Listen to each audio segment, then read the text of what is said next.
Fashion Week made the most of the fact that it's an election year, and the collections themselves were very upbeat. I think designers seemed to feel they needed to show this consensus that fashion needed to get in a positive swing for the future.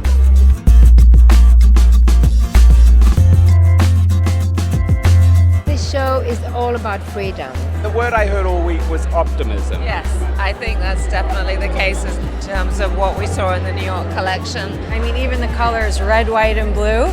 Is Michael celebrating election year? I'm not sure. Hey, everyone wants sharp, graphic, upbeat. I haven't been asked to do happy hair or optimistic hair. I think that's more of an attitude. I think that people are ready to have a little fun. People are really focused on what is American, whether it's Obama, whether it's Sarah Palin. There's all these things floating out in the air. It's a scary time, actually. You never know who's going to end up in the White House who you need to dress. I have never dressed Mrs. Palin, but I've dressed Mrs. McCain. Mrs. Obama have all my clothes. Fashion is non-political. I would like to dress them all. Do you need help? Call Oscar. I think what you see in New York always is designers doing what they do.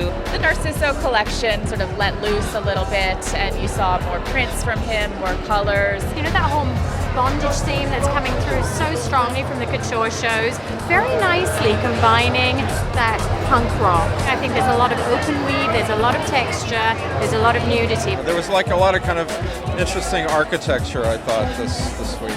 Frank Lloyd Wright designed women's clothing. This is exactly what we would get. Obviously, Fransisco was trying to do something a little bit different. Did I just hear you say that these clothes flat pack? Yeah, they do. Fransisco Costa came along and made things that not only I just totally adored structurally, but that actually fit.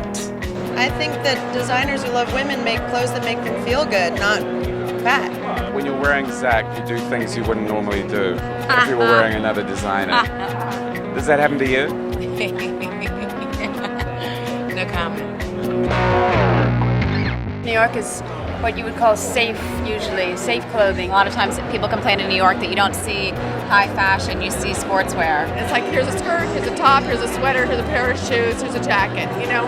And that's your American fashion. But these were ideas, and it felt more European in that way. I think that Marc Jacobs' show obviously was a standout, giving us a new direction, sort of Eliza Doolittle goes all around the world. Today, there's a much lower percentage of things that you'll actually see in a store on the runway. That's a lot more show business. The Rodarte girls are not safe at all with what they make, but it's great for New York. New York needs it. Sometimes it's good to make a statement when you get dressed up in the morning. It is a show, and don't you forget it. Do you think of fashion as art? Of course I do.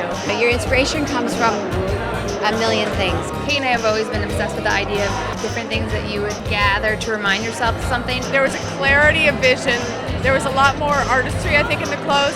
You just look at the way something is made, it's like outstanding. Fairbank was really beautiful, and the way she layered things, and the veiling and the hidden quality of her clothes, like it was a discovery in many ways. Can that not be art? Do you like fantasy in your fashion? As long as you're having fun.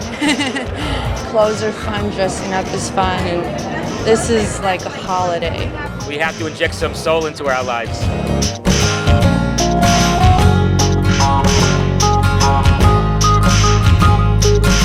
You know, some people are tame and other people come from New York.